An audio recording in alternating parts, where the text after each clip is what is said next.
I'm here with Tom Yamas here in the studio. As I see that crowd there, Tom, I think back to that day in June of 2015 when Donald Trump came down his own escalator among a crowd, announced he was running for president more than 5 years ago. In these final 14 days of his presidency, crowds on the Capitol steps incited by President Trump over an election he lost. You know, George, there was a point while covering the campaign and then later covering the presidency and watching the news stories where I would say nothing surprised me anymore. Up until this moment right here, this has surprised me. This goes completely against the MAGA movement, Make America Great Again.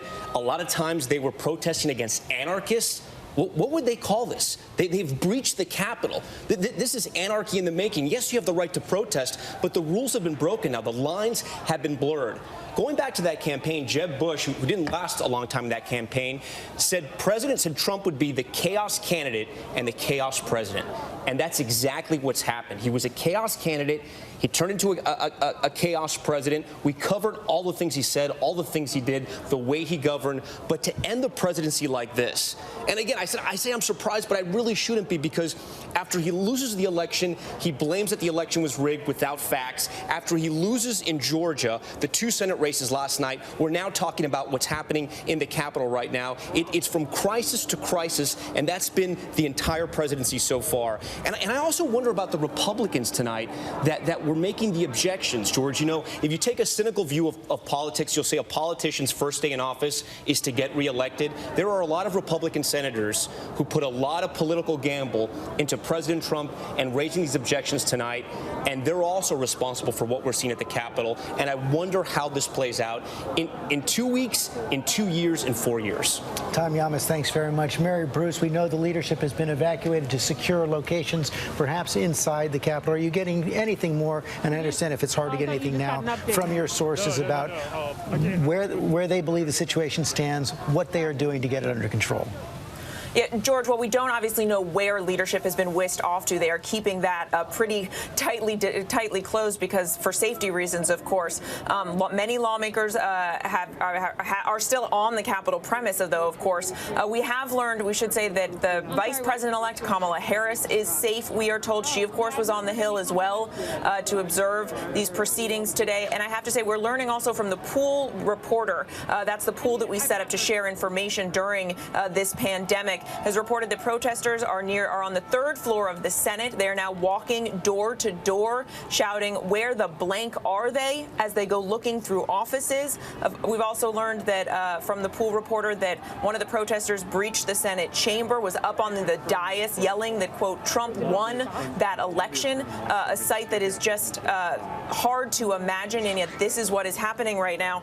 And we also are getting some reaction from Republicans. Mitt Romney, who, of course, is not shied away from speaking bluntly about President Trump and his actions, saying in a tweet, quote, "This is what the president has caused today, this insurrection," he reportedly said.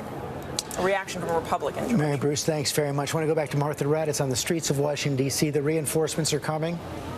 They certainly are, George. We are on our way to the Capitol. As you know, we were downtown this morning when President Trump was talking with thousands and thousands of Trump supporters. They are still scattered throughout the city, but you can hear law enforcement vehicles, see law enforcement vehicles heading from every part of the city, racing towards Capitol Hill. I've talked to Trump supporters as we make our way there and say, what do you think of the fact they breached the Capitol? They said they'd done what they had to do. And others just saying that Joe Biden didn't win the election. He didn't win the election. But there are still thousands of Trump supporters throughout the city, and the amount of law enforcement headed there now. I saw behind me some sort of armored vehicle heading up there. So there is a tremendous response to what is happening up there before they try to get control of that situation.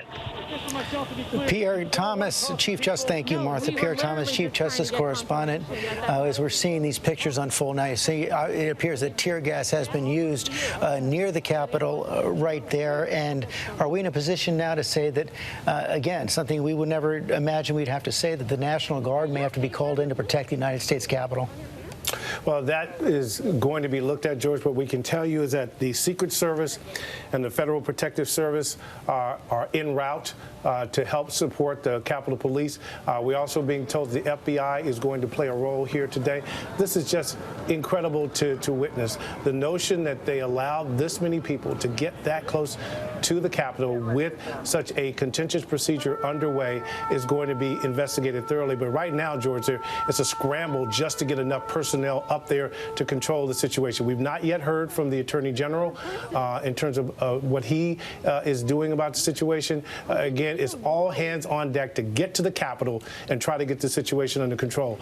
And one of the things, George, that I'm being told is that law enforcement is a very delicate situation. Some of these people who are meandering around the Capitol don't appear to have weapons, and law enforcement has to calibrate how do you remove them without making the situation a total free-for-all and not using excessive force. So again, the most intense, incredible situation I've witnessed in terms of the Capitol since that the last time we had anything remotely close to this was when the man ran through the Capitol with a gun briefly. But now you have multiple people inside the Capitol and law enforcement simply trying to amass enough personnel to move that crowd outside of the building and to get the people off the steps. They want all those people on those grounds gone as soon as possible, George.